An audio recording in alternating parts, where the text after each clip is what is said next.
Gate बंद कर दो, गेट बंद कर दो।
श्री राम श्री राम श्री राम श्री राम श्री राम श्री राम चंद्र कृपालु भजुमन हरण भव भय दारुण श्री राम चंद्र कृपालु भजुमन हरण भव भय दारुण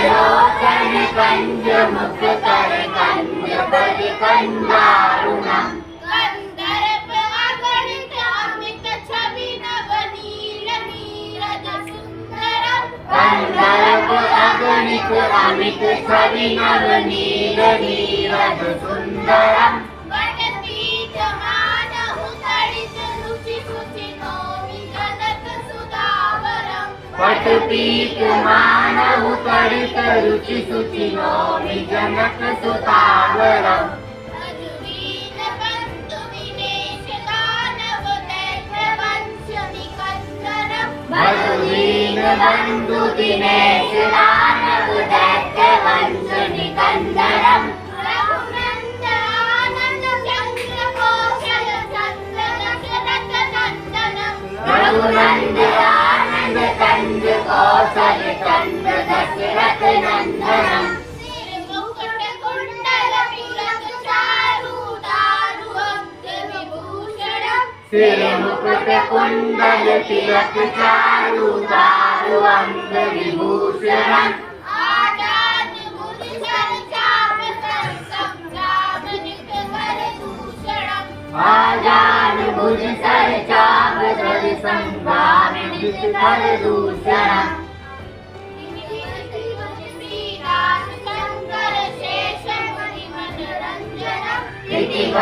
तुलसीदास शंकर शेष मुनि मनरंजनम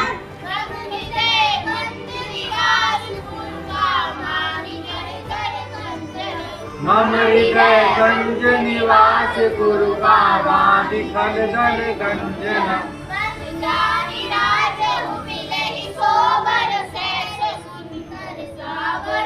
मन जाहि राचे मिलहि सोबर सहज सुंदर सावरो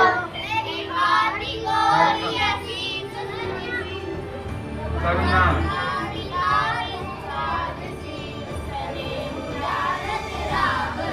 करुणा निदान सुजान सीलु तने उजानत रावरो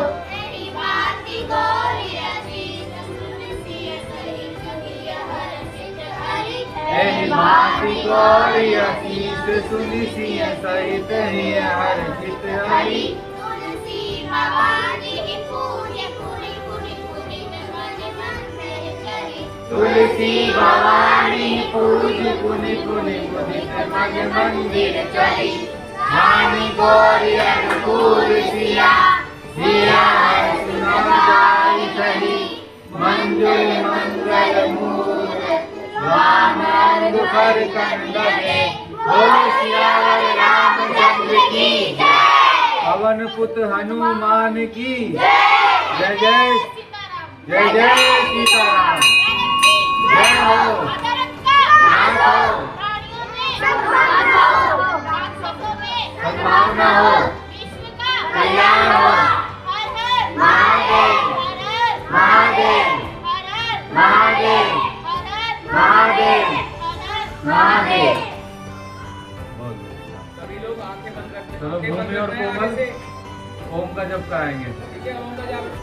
सीधी कमर रख के, सीधी कमर रख के।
आगे क्या करना है वो बताएंगे अब।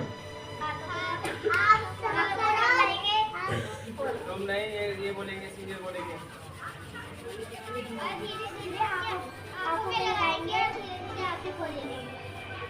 धीरे धीरे आंखों पे लगाएंगे और धीरे धीरे आंखें बोलेंगे। क्लैपिंग तो कर दो बच्चों के लिए। देखो, जिसको जितना पता है उतना बताएगा और बाकी जिनको नहीं पता है वो ध्यान देके सुनेंगे, क्योंकि ये फिर मैं क्वेश्चन में भी डालूंगा जब टेस्ट होगा तो। ठीक है ना? ये हर एक को पता होना चाहिए कि होली क्यों मनाते हैं। समझ गए? हमारे सारे त्योहारों के बारे में पता होना चाहिए कि हम अपने त्योहार क्यों मनाते हैं। समझ गए? नहीं पता है वो यहाँ पे बताया जाएगा, इसलिए यहाँ पे आपको गुरु जी में बुलाएगा। ठीक है अनन्या, शगुन? ठीक, ध्यान से सुनना क्या बता रहे हैं, फिर बाकी मैं करेक्शन कर दूंगा। चलो। हाँ हाँ, क्या नाम है दीदी का? क्या बताने जा रही है दीदी? होली के बारे में। कुणाल, तुम्हें भी नहीं पता होली क्यों मनाते हैं? उधर में बंद कर वहीं पकड़ के नीचे बैठो, आशीर्वाद मार के।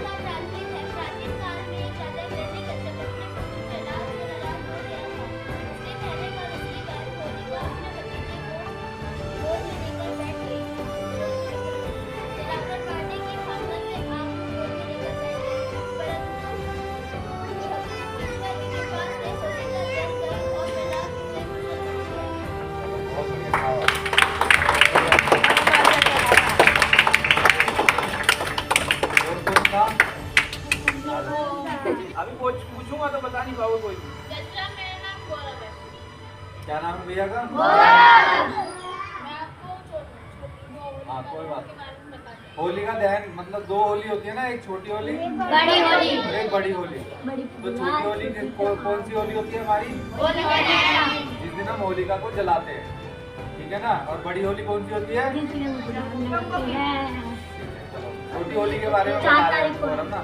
बस इधर सुनो। हाँ,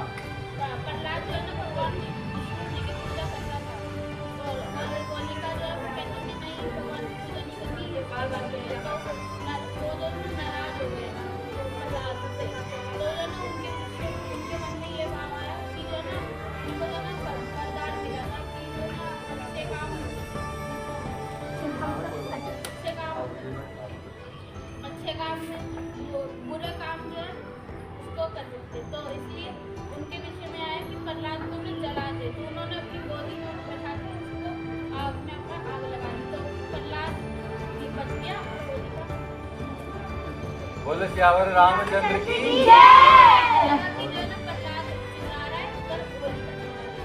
बहुत बढ़िया। तालियां हो जाए पर बोलना नहीं पड़ेगा।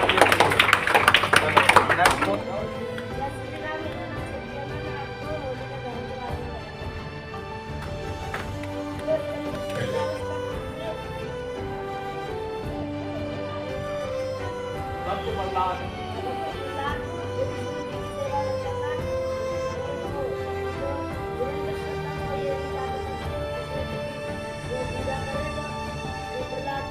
होलिका से मरवाने के लिए उठाया था। तो होलिका और प्रहलाद, होलिका ना प्रहलाद को अपने गोद में रख के आग में डाल दी। फिर वो प्रहलाद वो विष्णु जी का जप करने लग गया। फिर होलिका जल्दी बुझा दी। कितनी अच्छी बात बताइए, इसमें कितने अच्छी शब्दों में बताइए। ताली बजाओ यार।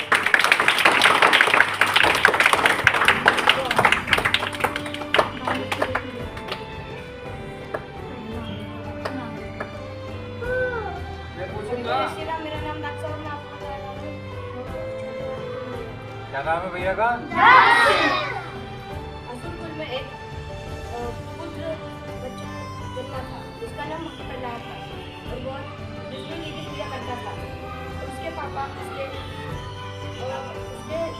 अगेंस्ट विरुद्ध थे उसके, और वो फिर भी पूजा करता रहा। उसके पापा ने उसको कहीं से कहीं हाथियों से मरवाने के लिए कोशिश बहुत करी, कहीं प्रहार करी, उससे राक्षसों से मरवाने की कोशिश करी। फिर एक दिन हिरण्यकश्यप अपनी बहन होलिका के पास गया। होलिका से बोला कि तुमको एक वरदान मिला है कि तुम आग में नहीं जल सकती हो, तो तुम मेरा लड़का है प्रहलाद, वो विष्णु जी की पूजा करता है, तो इसलिए उनको मारना है। तो होलिका मान गई, उनके साथ चली गई। प्रहलाद को लेके बैठ गई आग में। आग को जल होलिका तो जल गई, पर प्रहलाद लग गया। वो ये बोलते रहे हम लोग भगवान के पास ले गए।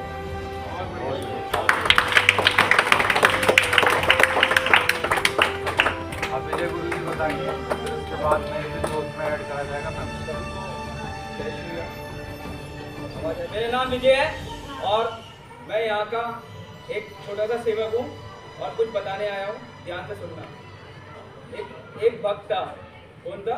एक भक्त था जो बहुत पूजा करता था भगवान विष्णु। उसका क्या मंत्र था? ओम नमो भगवते वासुदेवाय नमः। ओम नमो भगवते वासुदेवाय नमः। ठीक है, तो ये मंत्र किसको जाता है? तो भक्त प्रहलाद को मारने के लिए उस राक्षस ने काफी कोशिश करी, काफी गतिविधियां करी। अभी तो उस भक्त प्रहलाद को नदी के अंदर जाके ढकेल देते थे। कहाँ पे? खाइयों में भक्त प्रहलाद दोनों बच जाते थे, क्योंकि वो क्या करते थे? विष्णु भगवान का उच्चारण करते थे। नाना प्रकार की उन्होंने गतिविधियां करी, जैसे कि नरसिंह का रूप धारण किया उन्होंने। ये लास्ट कहानी है, यानी कि खंबे में से प्रकट हुए थे नरसिंह। समझ पा रहे मेरी बात?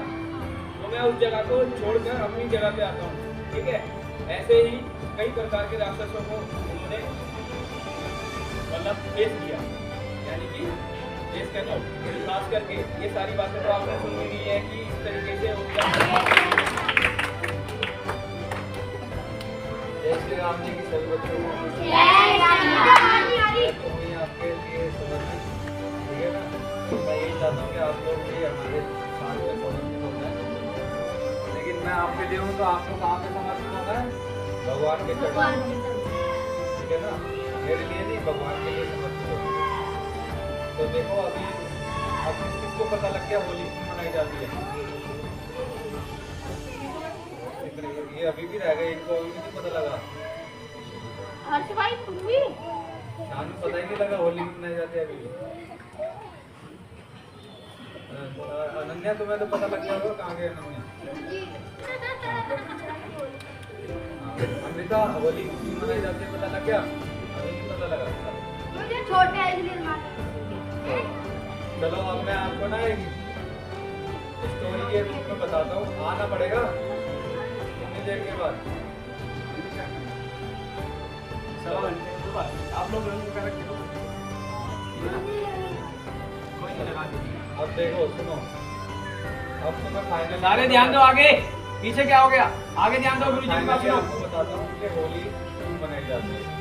ठीक, ये हमारे सतयुग और द्वापर युग से चलता हुआ आया है, जिस समय भगवान नरसिम्हा जी ने अवतार लिया था, उस समय से होलिका का जो है चलन हुआ।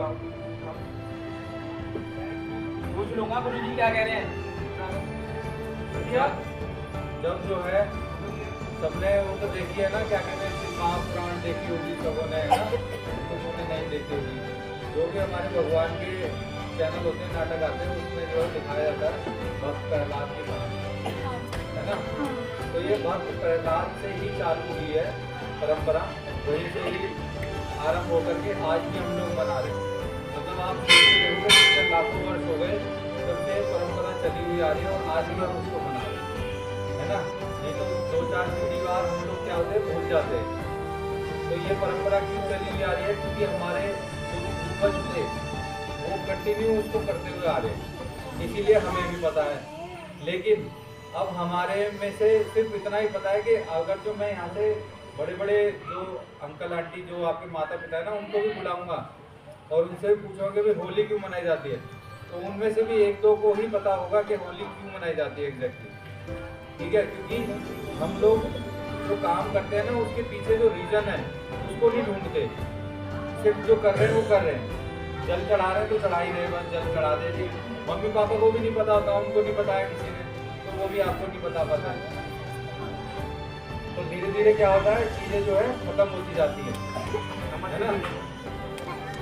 तो इसलिए जो है हमारे को प्रॉपरली अगर जो हम लेकर के चलेंगे चीजों को साथ में, तो आगे तक हमारे भविष्य में वो चलती रहेंगी, हमारी पीढ़ी दर पीढ़ी। तो होलिका का थोड़ा बहुत आपको मोटा मोटा समझ में आ गया कि होलिका मरी थी उस दिन, इसलिए जो है होली का त्यौहार मनाया जाता है। छोटी होली और बड़ी होली। बड़ी होली जो रिलेट करती है वो करती है कृष्ण जी और राधा जी के प्रेम से, ठीक है ना। तो ये जो गुलाल और रंग का जो चलन चला है, उस समय जो है यही चीज फूलों के द्वारा खेली जाती है, ठीक है। इसमें फूलों का इस्तेमाल किया जाता था जब वो अपना प्रेम प्रकट करने के लिए वो एक दूसरे के साथ में होली खेलते थे। पूरा ग्वाले जितने भी होते थे वो सब मिलकर होली खेलने जाते थे। तो फिर इसको थोड़ा गंदा भी कर दिया कुछ लोगों ने जो दारू पीने वाले थे, या कुछ ऐसे एरिया जहाँ पे पैसों की कमी होती है, तो वहाँ पे उन लोगों ने चीज़ें अच्छे से चालू होती है लेकिन वो बुराई में बदल जाती है। भाई अब जो गाँव में रहते हैं, अब उन्होंने खेतों में पानी लगा रखा है, ठीक है, तो उनके पास होली का क्या है, अब वो पैसों की भी कमी होती है और जो लेबर होती है उनके पास पैसे भी नहीं होते। तो वहाँ पे क्या करते थे लोग, जो शुद्ध मिट्टी होती थी खेत की, उसमें पानी लगा होता था, तो उसी से जो है हमारे गांव में है ना। तो मैं पूछूंगा गुरुजी क्या कह रहे थे, क्या कहानी सुनाई थी उन्होंने, मैं सबसे चीजों से पूछूंगा। वो लोग खेलते थे, लेकिन वही चीज जब शहर में आ जाती है तो वो क्या हो जाती है, कैसा वो गंदी हो जाती है। तो वो उसको हमारे यहाँ पे शहर में है क्या चीजें, ईंट पत्थर और कूड़ा करकट, गंदगी, कीचड़, है ना, गंदी कीचड़ होगी। आप अगर जो खेत में पानी लगा हुआ है, आप गांव में गए हो, तो वहाँ पे अगर जो गीली मिट्टी होगी तो क्या कहोगे उसको, भाई पानी लगा हुआ है इसमें, मिट्टी में गीली मिट्टी है, यहाँ पे मत। कीचड़ जो होती है वो जो नालियों में से निकलती है, जिसमें तरह तरह की गंदगी मिली हुई होती है, उसको कीचड़ बोला जाता है। ठीक, जो खेत की मिट्टी होती है उसमें सौंधी सौंधी खुशबू आती है। मुझे खेत में भी जब पानी लगा रहता है ना, तो उसमें भी साफ पानी दिखता है। हाँ। जब उसको यहाँ पे करते हैं तब वो ये हाँ, मिट्टी। तब मिट्टी ऊपर होती है, तो उसमें साफ चीजें रहता अच्छे है। से चालू होती है, लेकिन शहर में आते आते वो गंदी गंदी हो जाती है। तो इसलिए यहाँ पे तरह तरह से गंदे तरीके से होली मनाई जाती है। तो अब आज जो आप लोग यहाँ पे होली मनाओगे, उसके बाद अपने घरों में ही रहना, बाहर मत निकलना, ठीक। अपने घर से होली खेलना, घर परिवार वालों के साथ खेलना, कोशिश करना कि आपको बाहर न निकलना। अब मैं छोटे शब्दों में बताऊंगा आपको, ये जो भक्त प्रहलाद थे, हिरण्यकश्यप एक राजा था जो राक्षस राज था, वो राक्षस था, ठीक है ना। हमने पूरे राज्य में उस समय पृथ्वी पे किसका राज चलता था, हिरण्यकश्यप था। जैसे रावण था उससे पहले हिरण्यकश्यप था, ठीक है ना। उस समय हिरण्यकश्यप का राज चलता था और उसका भाई था हिरण्याक्ष, 2 भाई थे। हिरणाक्ष ने जो है पृथ्वी को ले जाकर के उसमें डाल दिया था, क्षीर सागर में। क्षीर सागर मतलब एक ऐसी जगह जहाँ पे सिर्फ पानी ही पानी होता है, वहाँ और कुछ नहीं होता। जो जाए बंदा जाए तो दिखाई भी ना दे, जहाँ खाई बंदे की इंसान की बात नहीं है, वहाँ पे लाखों पृथ्वियाँ पृथ्वियों जैसे पिंड जो है समा सकते हैं, फिर भी उसमें कोई फर्क नहीं पड़ेगा। जैसे समुद्र में कुछ बोल फेंक देते हो ना या पत्थर फेंक देते हो, कुछ फर्क पड़ता है? नहीं। ऐसे ही क्षीर सागर होता है जो अथाह समुद्र होता है, इसमें पानी पानी होता है, उसको क्षीर सागर बोला जाता है, जिसमें हिरणाक्ष ने जाके पृथ्वी को डाल दिया था और फिर जो है बड़ा अवतार लेकर के भगवान पृथ्वी को बाहर निकाल के लाए। ठीक है, अभी थोड़ा सा ज़्यादा हो रहा है, मैं क्योंकि डीप में चला जाता हूँ, मैं सब चीज़ चाहता हूँ कि आपको बता दूँ। आपको जितना ज़्यादा पता होगा उतना ही आप किसी से शेयर करोगे तो आपको वो कहेगा कि हाँ बच्चे कहीं अच्छी जगह जाते हैं। ठीक है, तो जो हिरण्यकश्यप था उसका साम्राज्य स्थापित था पूरी पृथ्वी पर। अब हमेशा जो है देवों का दानवों का जो है दानव राक्षस जो होते हैं उनका देवों से संघर्ष रहा है। ठीक है, क्योंकि देव जो होते हैं वो कहाँ रहते हैं? ये बताएगा, ये लड़का बताएगा कहाँ रहते हैं देव। देव कहाँ रहते हैं? आप बोलिए, आप बताओ कहाँ रहते हैं देव। कितनी बार बताया ये बात भाई? दोनों सही बैठ, नहीं पता? मयंक बताएगा, मयंक खड़े होके बताओ कहाँ रहते हैं देव और दानव।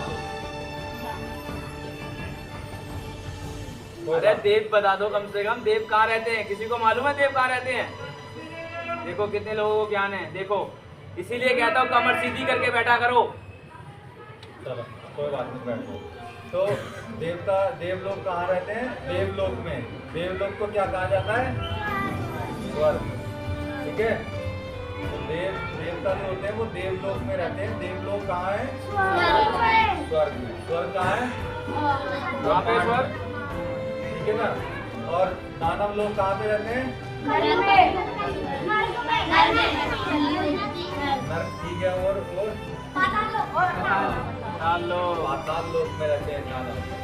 तो वो नीचे रहने की वजह से हमेशा उनसे खिलसते हैं। अब किसी का 1 मंजिल का घर है, किसी का 4 मंजिल का घर है, तो क्या होगा? 4 मंजिल वाला हंसेगा नीचे 1 मंजिल वाले को देख के, है ना। 1 मंजिल वाला खिलसेगा उसको देख के।